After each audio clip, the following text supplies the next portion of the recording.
आप सभी को स्वतंत्रता दिवस की हार्दिक शुभकामनाएं।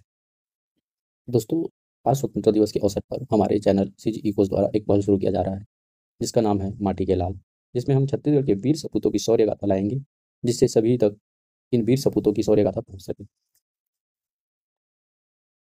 दोस्तों, आज हम एक ऐसे वीर सपूत की गाथा को आपके सामने लाएंगे, जिन्होंने भारत में हुए 1855 की क्रांति के पहले ही अंग्रेजी शासन के खिलाफ बिगुल फूंक दिया था। और ये वीर सपूत थे वीर नारायण सिंह जी, जो महानदी घाटी के वनांचल में स्थित सोना खान के जमींदार थे। वीर नारायण सिंह जी बिजवाड़ जनजाति से आते थे। 1856 में महानदी घाटी क्षेत्र में अकाल पड़ा। सोना खान का अकाल भयावह था। यह अनाज, कंदमूल, फल फूल, पानी आदि की बहुत ज़्यादा दिक्कत थी।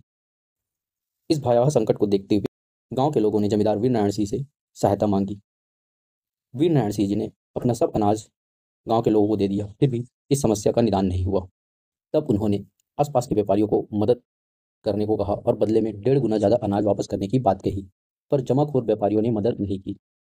अंततः वीर नारायण सिंह जी ने गांव के लोगों के साथ मिलकर बाकरटन बनिया के गोदाम में अनाज निकालकर भूख से पीड़ित लोगों के बीच बंटवा दिया तथा इस घटना की जानकारी स्वयं ही रायपुर के डिप्टी कमिश्नर को पत्र के माध्यम से दी।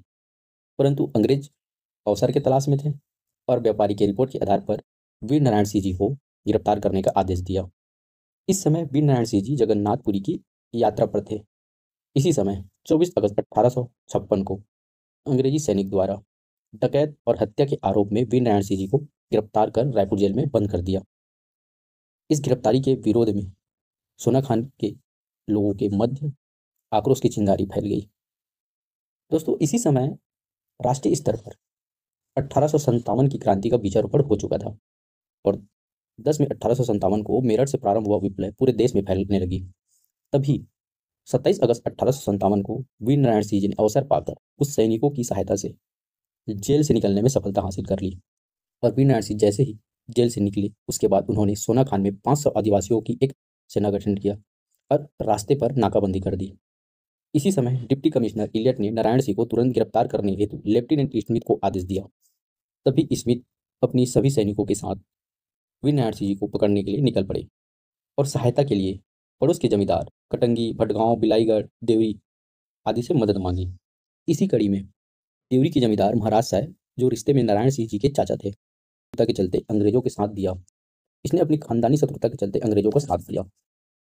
इस समय स्मिथ 126 सैनिकों के साथ आगे बढ़ा। नारायण सिंह जी इसी समय पहाड़ी से मोर्चा संभाल रहे थे और अंग्रेजों पर गोलाबारी कर रहे थे। तभी पहाड़ पर मसाल लेकर आते जाते लोगों को देखकर स्मिथ अपना रास्ता बदल दिया, जिससे ताक लगाए वीर नारायण सिंह अंग्रेजी सेना पर तोप नहीं चला सके और मौका का फायदा उठाते हुए स्मिथ ने गांव पर आग लगा दी। गांव वालों की दुख दर्द को समझते हुए वीर नारायण सिंह जी अपने एक साथी के साथ पहाड़ से नीचे आए और स्मिथ से मिलने पहुंचे।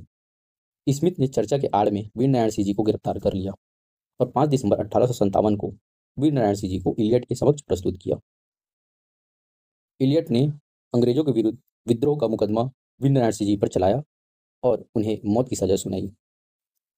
10 दिसंबर 1857 को रायपुर के एक चौराहे पर इलियट के फैसले के अनुसार जनता और 100 से अधिक सैनिकों के समक्ष हमारे क्रांतिवीर वीर नारायण सिंह जी को फांसी दे दी गई।